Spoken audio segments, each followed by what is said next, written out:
Assalamualaikum warahmatullahi wabarakatuh. Bertemu kembali dengan saya Muhammad Ibrahim SPD, calon guru penggerak angkatan ke-7 dari SDN Banjarsari 1 Ciawi. Di sini saya akan menjelaskan koneksi antar materi modul 3.1, pengambilan keputusan berbasis nilai-nilai kebajikan sebagai pemimpin. Tujuan pembelajaran khusus 1. CGP membuat kesimpulan atau sintesis dari keseluruhan materi yang didapat dengan beraneka cara dan media. Kedua, CGP dapat melakukan refleksi bersama fasilitator untuk mengambil makna dari pengalaman belajar dan mengadakan metakognisi terhadap proses pengambilan keputusan yang telah mereka lalui dan menggunakan pemahaman barunya untuk memperbaiki proses pengambilan keputusan yang dilakukannya. Bagaimana filosofi Ki Hajar Dewantara dengan Pratap Triloka memiliki kaitan dengan penerapan pengambilan keputusan sebagai seorang pemimpin? Adapun konsep Triloka dalam pendidikan sebagai sistem among yang diusung oleh Ki Hajar Dewantara antara lain: 1. Ingarso sung tulodo. Maknanya adalah seorang guru menjadi teladan bagi muridnya. 2. Ingmadya mangun karsa. Maknanya seorang guru menjalin komunikasi yang baik dengan muridnya.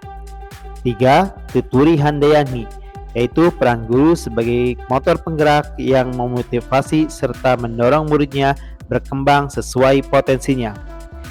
Kaitannya dengan pengambilan keputusan, seorang pemimpin di sini adalah guru harus mampu mengambil sebuah keputusan yang tepat, arif, bijaksana, dan berpihak kepada siswa. Seorang pemimpin harus mampu menjadi teladan bagi orang-orang yang dipimpinnya. Seorang pemimpin harus mampu membangun semangat orang-orang yang dipimpinnya, dan seorang pemimpin harus mampu memberikan motivasi kepada orang-orang yang dipimpinnya untuk dapat mengembangkan minat, bakat, dan potensi yang dimilikinya. Bagaimana nilai-nilai yang tertanam dalam diri kita berpengaruh kepada prinsip-prinsip yang kita ambil dalam pengambilan suatu keputusan. Nilai-nilai yang tertanam dalam diri kita tentu berpengaruh kepada prinsip-prinsip yang kita ambil dalam mengambil sebuah keputusan. Dalam pengambilan keputusan, kita mengenal ada 3 prinsip yang dapat kita ambil, yakni berpikir berbasis hasil akhir, ends-based thinking. Kedua, berpikir berbasis peraturan, rule-based thinking. Dan yang ketiga, berpikir berbasis rasa peduli, care-based thinking. Prinsip-prinsip yang kita ambil dalam pengambilan suatu keputusan tentunya berkaitan dengan nilai-nilai yang tertanam dalam diri kita. Misalnya, guru memiliki empati yang tinggi, rasa kasih sayang dan kepedulian cenderung akan memilih berprinsip berpikir berbasis rasa peduli atau care-based thinking.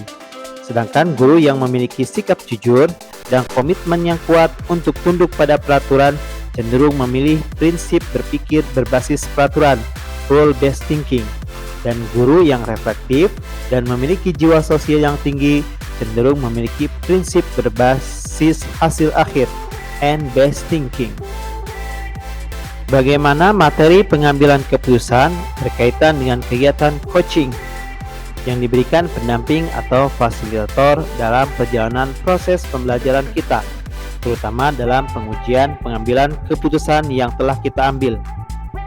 Sebagai seorang guru yang menerapkan prinsip coaching dapat membantu coachee untuk membuat keputusannya sendiri melalui proses alur tirta yang kita lakukan saat coaching.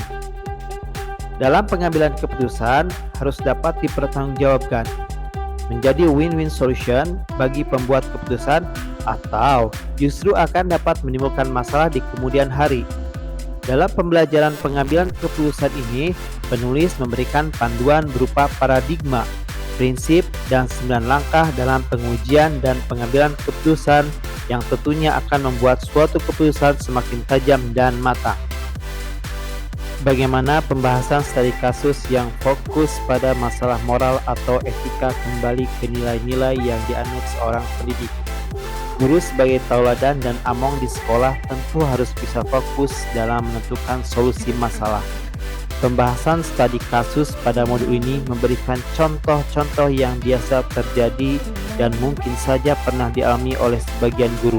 Hal ini akan memberikan rambu-rambu dan pedoman agar guru-guru tidak terjebak dalam situasi yang sama dan dapat bertindak secara bijak melalui prinsip, paradigma, dan langkah-langkah dalam pengujian dan pengambilan keputusan akan membuat kita semakin menyadari perilaku yang benar dan berperilaku yang salah. Bagaimana pengambilan keputusan yang tepat? Tentunya berdampak pada terciptanya lingkungan yang positif, kondusif, aman, dan nyaman. Keputusan yang baik, tepat, dan bijaksana menjadi acuan maju dan munculnya suatu lembaga. Keputusan demikian dapat menciptakan lingkungan yang harmonis dan menjadikan lembaga menjadi lembaga yang positif, kondusif, aman, dan nyaman. Keputusan yang tepat sebaiknya dilandaskan berdasarkan 9 langkah pengambilan keputusan, yakni 1. Mengenali nilai-nilai yang saling bertentangan. 2. Menentukan siapa saja yang terlibat. 3. Mengumpulkan fakta-fakta yang relevan. 4. Pengujian benar atau salah, yang di dalamnya terdapat uji legal, uji regulasi, uji intuisi, uji halaman depan koran, uji keputusan panutan atau idola. 5. Pengujian paradigma benar lawan benar.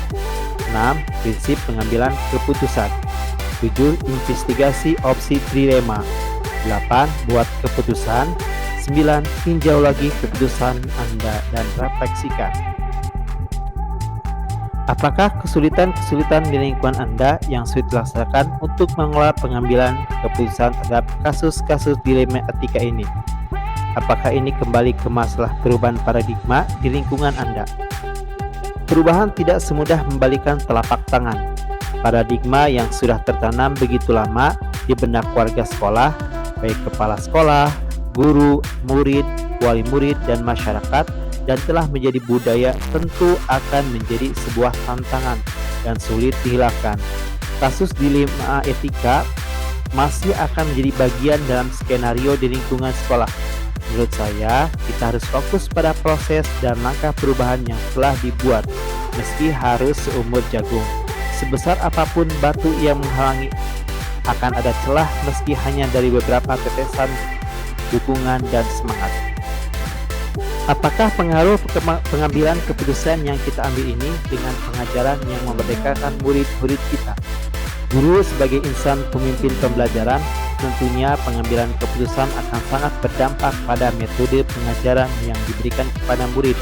Apakah dengan klasikal seperti ceramah yang cenderung membuat murid statis, ataupun pengajaran yang mempertimbangkan keragaman dan aspek sosial emosional murid, sehingga dapat memerdekakan murid-murid kita baik dari ranah afektif, kognitif, maupun psikomotornya.